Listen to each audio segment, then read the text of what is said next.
How's it going, guys? It's Chris with healthyconsumer.com, back with another health empowerment video.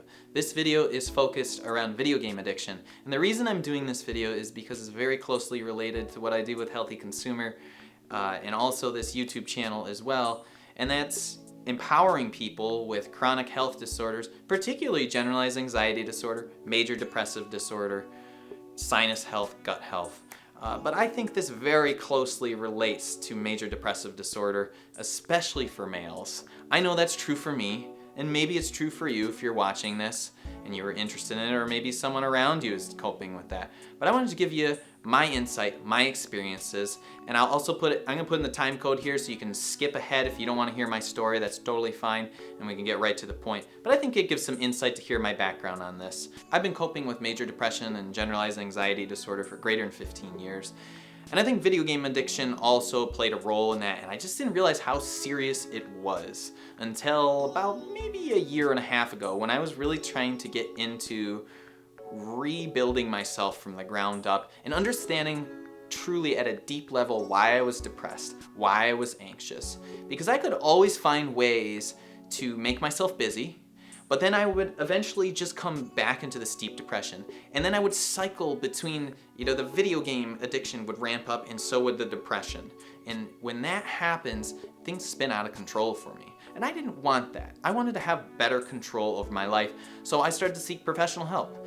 And I looked at some addiction specialists, and I looked at counselors and therapists, and finally settled on one that has been incredibly helpful in my recovery, because by addressing this component, the video game addiction, it also helps to address the major depression component because they often overlap. Men in particular use video games as a way to escape the numbness of depression. So I want to tell you what I've done, and this video from me is also a way to remain personally accountable, because I think what is going to make me successful in overcoming this in the long run is multiple layers of accountability.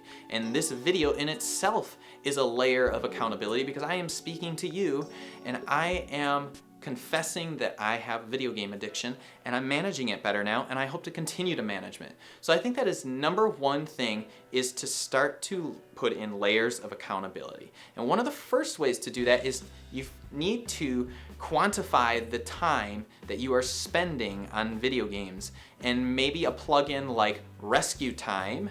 That's a great way to do that. I know there are others out there as well, but when I sat down and I looked at how much time I was spending on video games and social media, it was shocking to me to see how much time in a week I actually spent.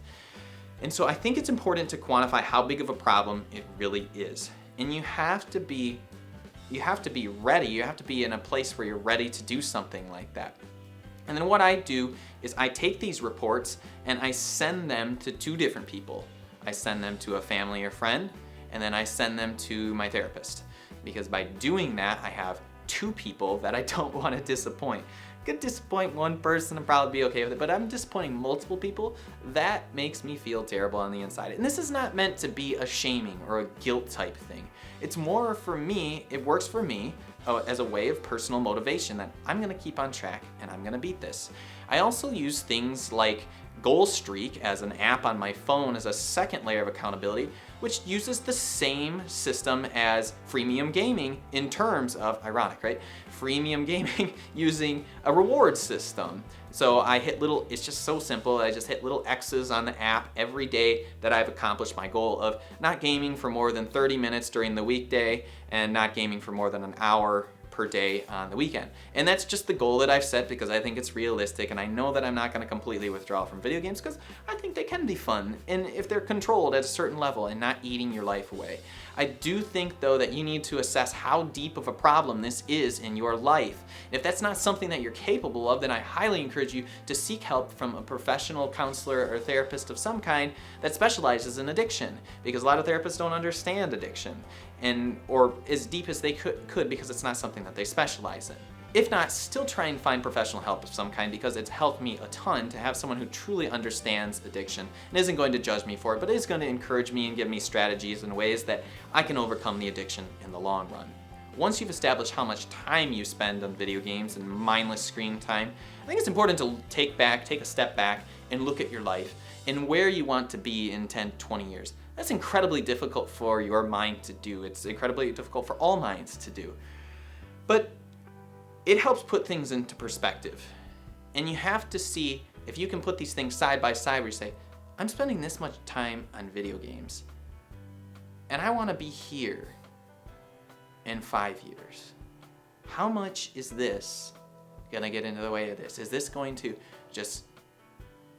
slow it down a little bit, or is this gonna become unachievable if I continue down this path of video game addictions? It's gonna be really shocking. It's gonna be really shocking to see how much time you spend on video games. And once you've established that, and once you have your goals, and once you have your layers of accountability, find things that you can do to replace some of that time. Things that are productive, like going out with friends, going to a gym, going to a walk in the park, taking the dog out, all those things. Whatever an example is, because even if you have a social connection online behind a screen, it's not the same as an in-person connection. It doesn't have the same effect on your psyche. So again, I'm making this video as a way to add another layer of accountability for myself.